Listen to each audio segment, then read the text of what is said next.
Man, what's up, folks? What's up, folks? What did it do? It's your boy, Roy, here to tell you what it do for you.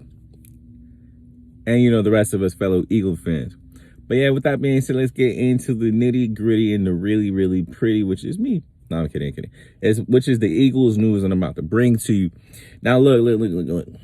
I have my crystal ball on, you feel me? I was putting in a little extra work, a little OT for y'all, you feel me? And I had to bring y'all some real shit.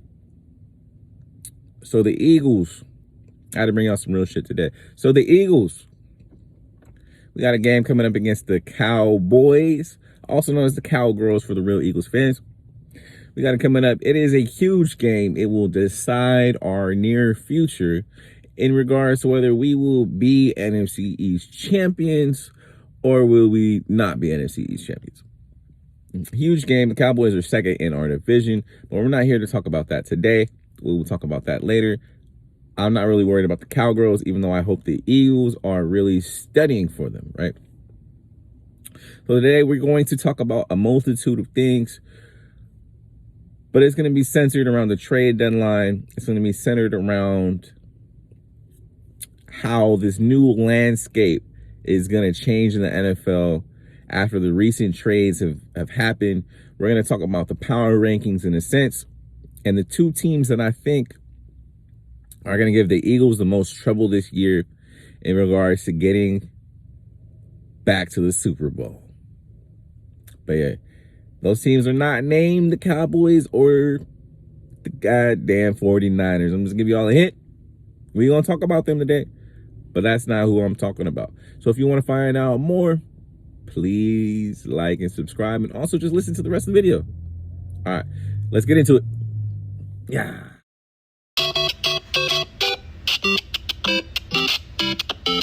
Thank you, ladies. Please stand up for this funky, fresh freestyle. We out, yo.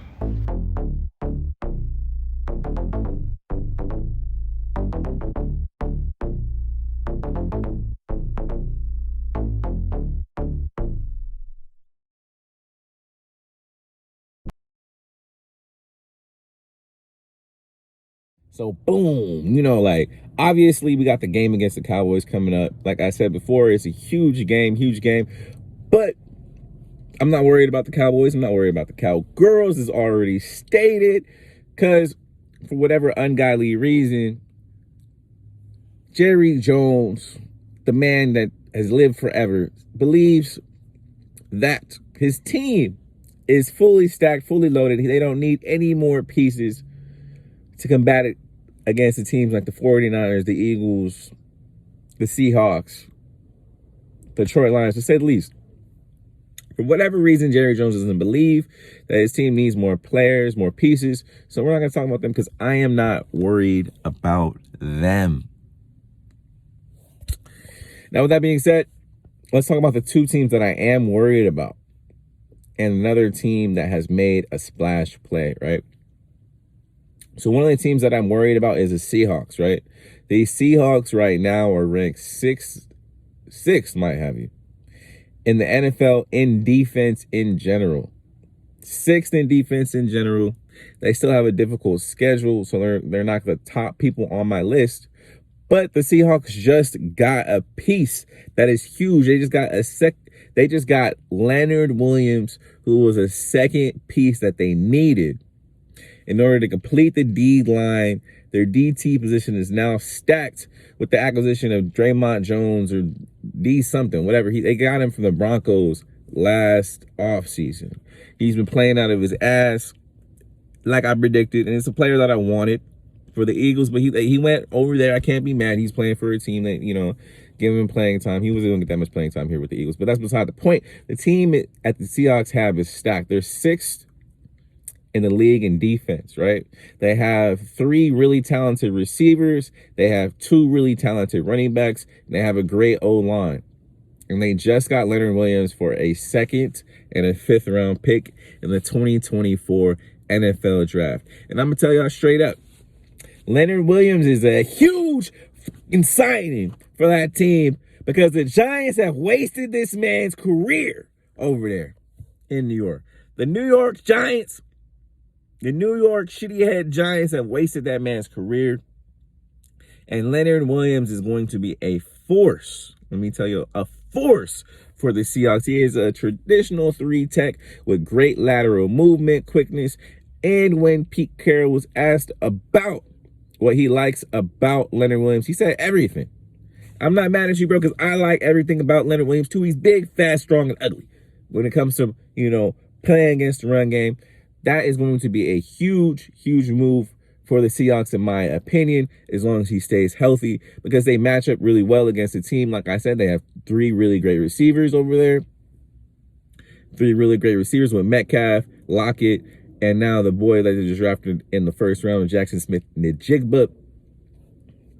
And, not to mention Bobo and all the other motherfuckers over there. And then, they got 2 running backs with Chardonnay and Kenneth Walker. And they got a great old line, top 5 old line.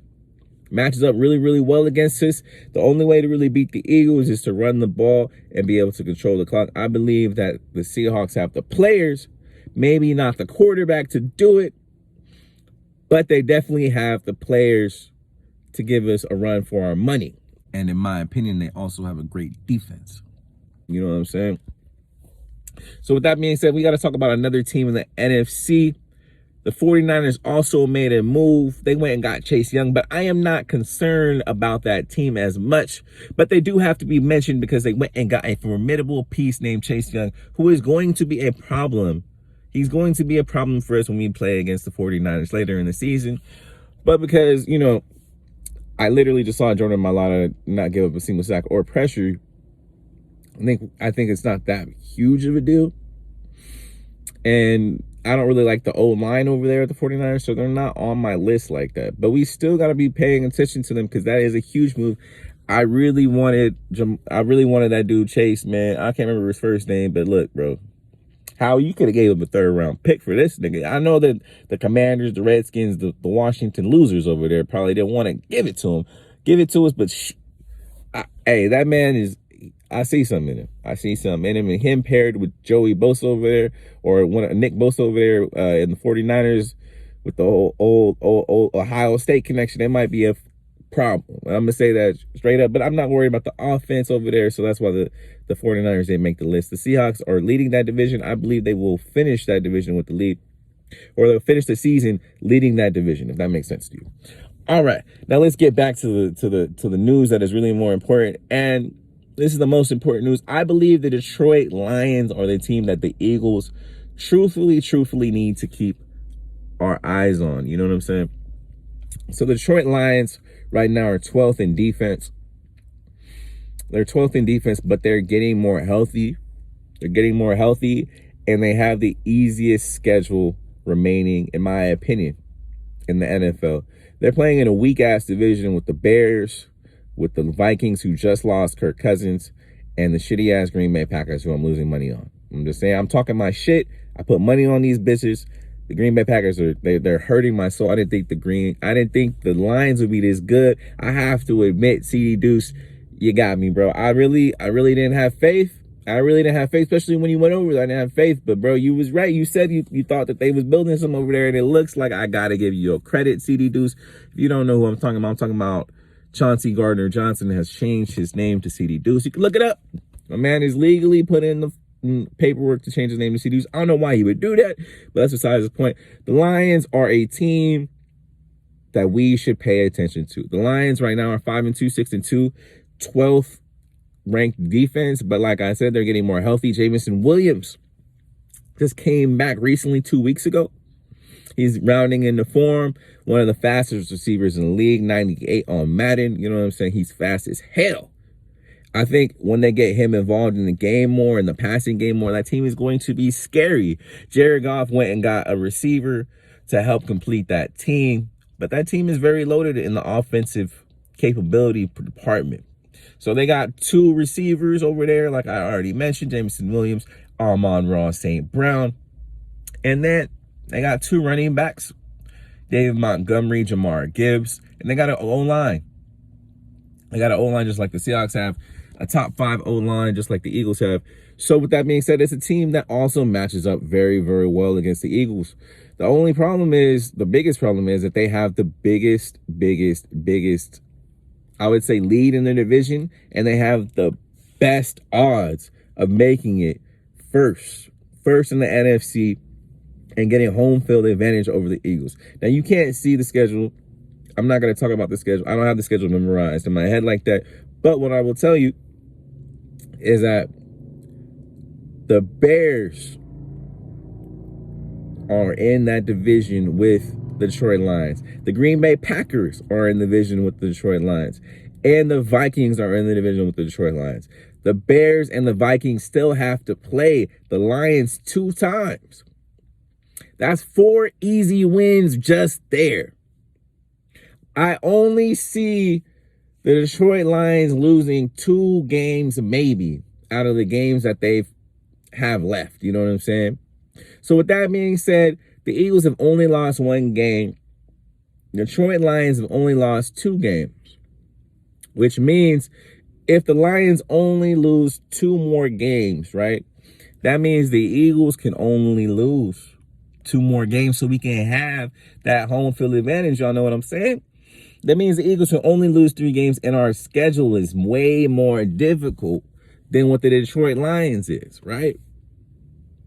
So we know we still have, now obviously I'm going off the top of my head, but we still have the Chiefs, we have the Cowboys, we have the Bills to play. Those are 3 really difficult teams. 3 really difficult teams. It's going to be hard for us to make it to the NFC Championship game and have home field advantage is what I'm telling y'all. I'm telling y'all straight up, I think the Detroit Lions are going to get that simply because of strength of schedule. And with that being said, we need to be prepared to go up in there and whoop they ass. We gotta be ready to whoop their ass. You know what I'm saying? In Detroit Lion land, you know, we gotta be up. We gotta be ready for that. It's gonna be a crazy, crazy game. I know it's gonna be crazy for Darius Slay, but I'm just trying to predict to y'all what is going to happen. This is the Preaching to the Birds podcast, and I have spoken. So I hope y'all are doing the most, and you know, I'm gonna start smoking. Hope y'all having a good day. That's all I really have for y'all. We got to worry about the Detroit Lions and the Seahawks, y'all. I'm telling y'all ahead of time. The Detroit Lions and the Seahawks, we got to worry about them. Hopefully, we can get home field advantage. But let's be real here. When we got our Super Bowl, did we have home field advantage the whole time? No, we did not. No, yeah, we did.